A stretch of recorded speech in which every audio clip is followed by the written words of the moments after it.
So after I achieved my monetary goal where I'm comfortable at, not where I want to end up, but I'm comfortable here. Now I start to want to look at things that I want to like get for myself. It's like, okay, as much as people there's a controversial argument about it right now, getting a house versus just renting. I'm on the get a house spectrum because unfortunately, like I hate renting, being I guess loyal to a residential property only for them to hype the shit up and give me less year over year. Yeah, I mean, I'll say this. I think when people specifically have that argument, they need to honestly think about it. Like, while yes, am I in a financial position to provide all the maintenance if I buy something, right? I mean, that is something that seriously needs to be considered. However, if it comes down to you just not wanting to be bothered, I mean, to me, I'm like, you're cheating yourself out of equity. I mean, let's just be real. Like you said, they're gonna hike up the price every single time because at that point, this is a business. Like, I personally don't care if you can live here or not. I mean, if you can live here, cool. You're just gonna abide by my rules, and you're gonna pay my rent, and then I'll take care of everything else. But as soon as you stop being able to pay rent, your ass is up out of here. I'm about to go find somebody else, and I can easily do that in somebody else's client. My thing is, why would you want to put yourself in that position to where, or even just like, hey, I'm just gonna sell the house now, and I don't want to sell it to you, right? I mean, just why would you put yourself in that such a vulnerable position willingly, you know? And like, to me, that's just not worth it. That should be a goal, is to be more stable. Like, your goal should be like, hey, at least at the end of the day, I can always have a place to go back to sleep.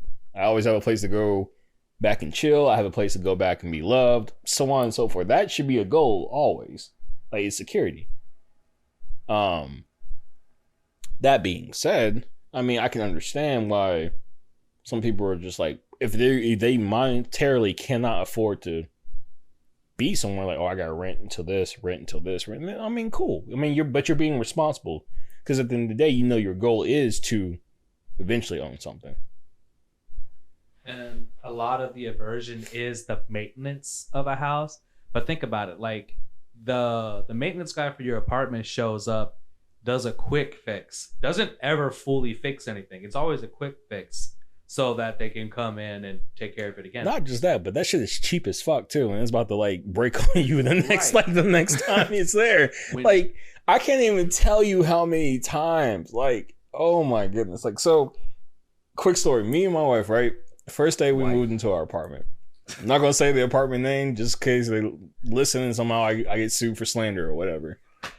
But literally the first week we moved in, there was a heavy rainstorm and the whole apartment flooded. Oh yeah. We'll put the link in the description of the apartment. The whole apartment flooded because of the foundation. And when I went to them, they said, well, it's a foundation problem. We can't do anything about that. Oh my God. So that was the day I decided, yeah, I'm getting a house. Like, there's no way I'm going to be at the mercy of someone ever again. Like, that's ridiculous. Yes. The owning a house and maintaining the house gives you the chance and make the opportunity to do it right, to make it last longer. Like, you have better quality in your fixes because now you're like shopping contractors and they want to do a good job because that's their livelihood. These apartments, they have somebody on staff and they're getting paid just to show up and answer these service tickets. They don't even have to fix anything. The fact that they show up and just mark the ticket as like, hey, showed up, it's not working, order the part. They still don't have to follow up and fix it. They're doing their job.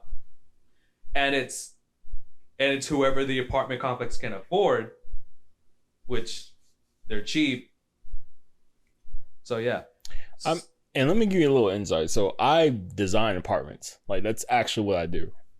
Just learned his job right now.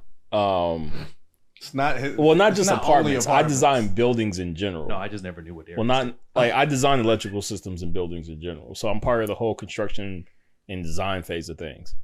And let me tell you this. the moment like the apartment complex gets full, it gets sold to somebody else. Like the moment. So it's never built for quality. It's built to get sold. Like, and that's what's something y'all gotta keep in mind.